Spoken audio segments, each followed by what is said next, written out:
Hi, today we're going to look at the settings that I'm using for birds in flight with the OM-1 camera.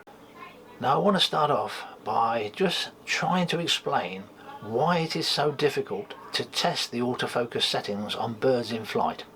If I was a sports photographer, I would imagine it's relatively easy to test this. You go to a motorcycle racing event, you're going to have motorcyclists coming around the same bend constantly for hours on end, so you've got the opportunity to try the settings one way and then change them and try it the other way. You don't tend to get that with birds in flight, certainly not in the UK. There are some parts of the world where you can, Florida, Gambia. I've just come back from Spain where we had a whole week of doing birds in flight, but in the UK there's a very limited number of places you could go to where birds are consistently flying backwards and forwards at a sufficient speed to be worthwhile testing this bird eye tracking out. Now here's a good example. I've shown this golden plover picture before in another YouTube video, but I'll show it again. This was a 3-day trip to the North York Moors National Park, and on 3 occasions a golden plover flew past me at a 45-degree angle at the right distance, and on 2 of those occasions I just wasn't prepared. I didn't know it was going to happen, didn't even get in the viewfinder. On the 3rd occasion I did, and I got some sharp pictures. But in 50 years of bird photography, this is the first time I've got a shot of an individual golden plover in flight. It's not an easy thing to do. You start asking other bird photographers for an individual shot of a golden plover in flight, there's not many people going to have a picture of it. It's difficult. Therefore you can't repeat it. So I know that the focus sensitivity on this, for instance, I had at -2. Ideally, the bird flies past me again, I do it at +2 to see if there's any difference. You'd actually have to do both settings a dozen times before you was able to see a difference. But you just do not get that opportunity. It's very difficult to find somewhere where you can. On the other hand, look at these curlew pictures. On the same 3-day trip, I had several opportunities to photograph curlew and did so successfully. But it was on the 3rd day, 7 o'clock in the evening, before I really got the perfect shot. Everything was right. The sun was low in the sky. It was about 7 o'clock in the evening, so the bird is being spotlit by a low sun. There's no vegetation behind the bird, there's no heather underneath it, just pure sky. It's a blue sky. The bird is flying into the wind, so it's going relatively slowly. This is not a sufficient test for the bird tracking. It's too easy. An autofocus camera from 20 years ago would have got this right. And when I'd finished the sequence, after the bird had gone past me and I lowered the camera, I said to myself, that's it, I got that right. I didn't have to look at the camera, I knew I got it right. It was just so slow as that bird flew past me. Whether I had that focus sensitivity set to +2, -2 would make no difference. And not only would an autofocus camera from 20 years ago have got it right, I could have probably got it right if I was still manually focusing as well. So it's got to be a bird that's flying at a sufficient speed and zigzagging and undulating up and down to be a worthy test of this bird tracking. I mean, you just don't get that every day. So now we'll look at the settings that I use, and we'll start off with how many frames per second.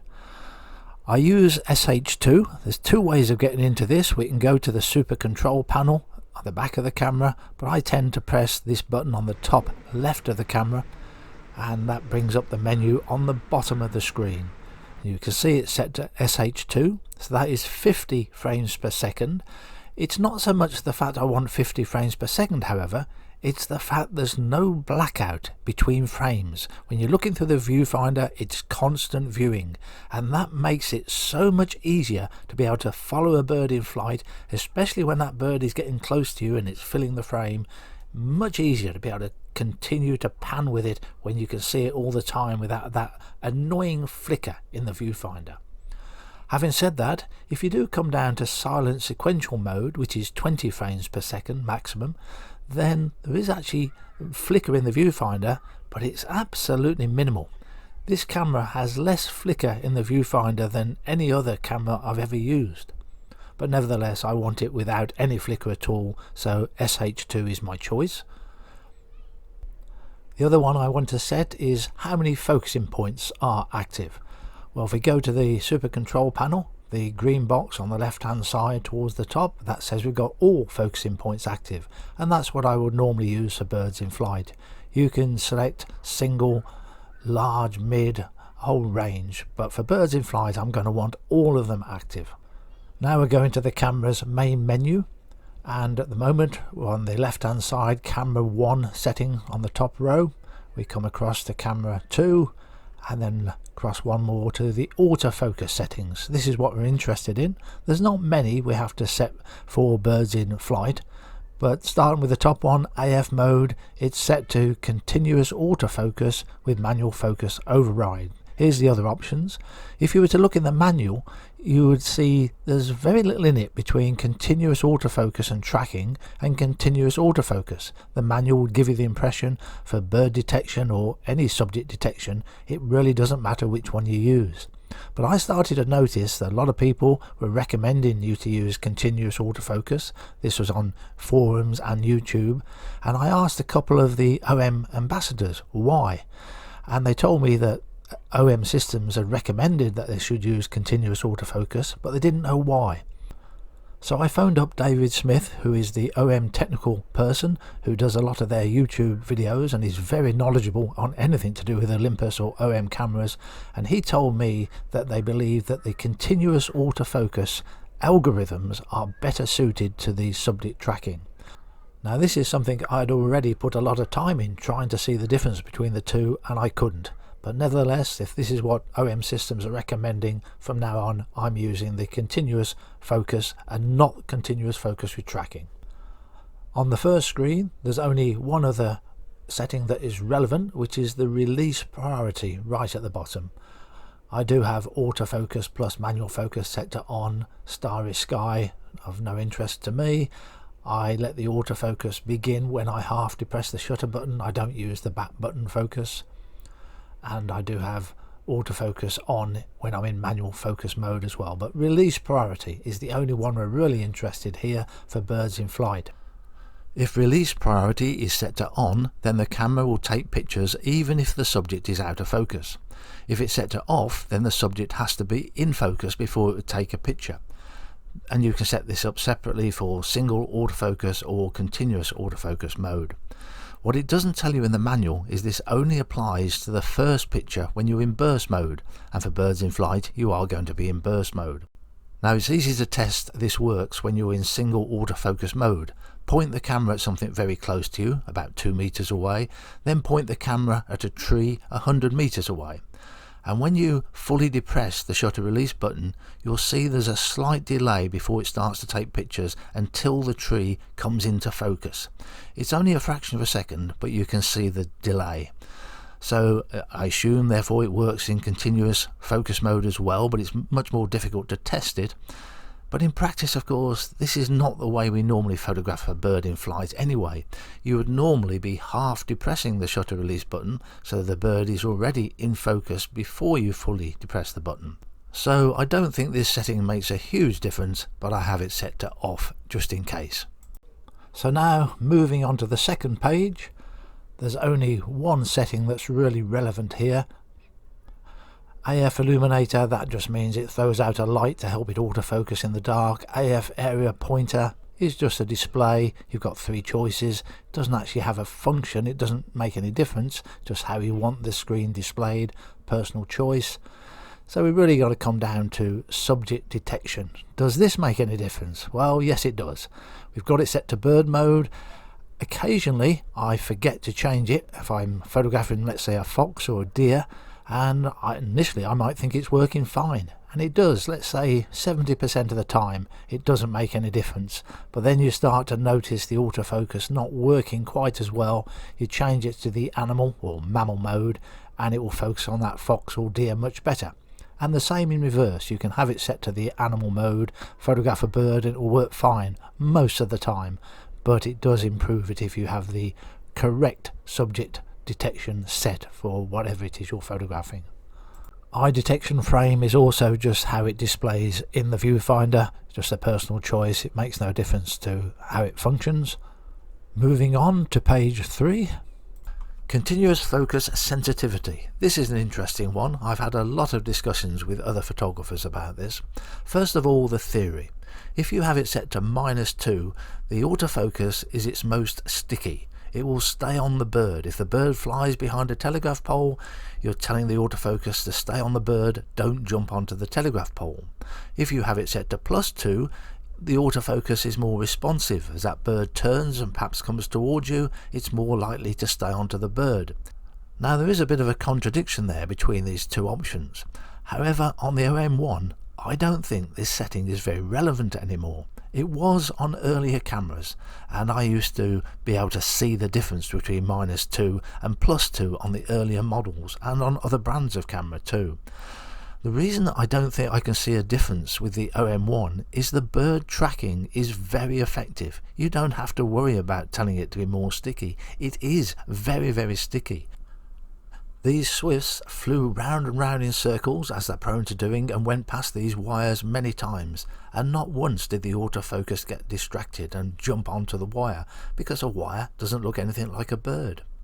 When a second collared pratincoll flew behind the bird I was focused on, the autofocus remained upon my bird, the bird that was central to the picture, which it should give priority to, and both for the swifts and the pratincoll I was on +2, so therefore the least sticky. Now I've put a lot of time into testing this and retesting it and testing it again to try and show that it makes no difference. What I haven't bothered to do is to test it by turning the bird detection off, so just going back to continuous focus as it was before the OM-1. If you did that, then the focus sensitivity is likely to be more effective. Although I don't think it makes any difference, I keep this setting on +2. Continuous autofocus center priority I don't have to use because I'm using all of the focusing points, and that automatically gives priority to the center of the cluster of focusing points. If you use a reduced amount like the large or the medium size, then you can specify here if you want to give priority to the center. AF limiter I think is a wonderful idea, and I was very pleased when they first introduced this. In my Canon days I used to get very frustrated because there was a focus limiter as a hardware switch on the side of the lens, but the distances they'd allocated to it were totally inappropriate and useless. But now you can set your own distances, and you can see I've set 3 up here, and I thought I was going to find this very useful. In reality I've only ever used it once. I just don't feel the need. Again, it's because the bird tracking is so good. I don't find the autofocus jumping onto the background or the foreground. It stays on the bird so well that it's almost become unnecessary. Perhaps at one point in the future I'm going to find it useful, but it's a great idea. If you do use it, you have to make sure that the focus limiting switch on the side of the lens, if your lens has such a switch, is set to the full range, else they might contradict each other. Some of the very basic settings, the image stabilizer I leave on auto all of the time. ISO wise, I've not taken a picture with the OM-1 yet at less than 1600 ISO. I go up to 6400 quite readily, but I've never gone slower than 1600. I'm shooting at aperture priority most of the time. Occasionally in difficult light conditions I'll swap to manual exposure. And my starting point for the shutter speed is 2500th of a second and upwards. We'll just look at a few pictures taken with the OM-1 and the 150 to 400mm lens in recent weeks. Although you can get all the settings right on your camera, there's still an input required from the photographer. You've still got to be standing in the right place. You've got to be aware of the wind direction, how the birds are going to fly, the path they're going to take. Almost every time your best pictures are going to be taken early in the morning, late in the evening, when the sun is low and getting underneath the bird. And despite how good the camera is, your reactions still have to be pretty hot to keep that bird in the viewfinder. You might notice that when people are illustrating birds in flight, they tend to use larger species, waterfowl, raptors, herons, storks. These are relatively easy birds to photograph. The smaller birds are more difficult. But I'm hoping to produce another YouTube film shortly where I talk about using the bird tracking combined with the Pro Capture. When Pro Capture was first introduced on the Olympus cameras, it was a fantastic step forward. but now combine it with the ability of the bird tracking, and I'm photographing all sorts of small birds like these meadowpipits. I've done corn buntings and yellowhammers in flight, house sparrows, tree sparrows, all sorts of things. So hopefully I'll cover Pro Capture in a short-coming video. My thanks to David Smith of OM Systems for giving some clarity on some of the technical points, but all the mistakes are mine. And thanks for watching.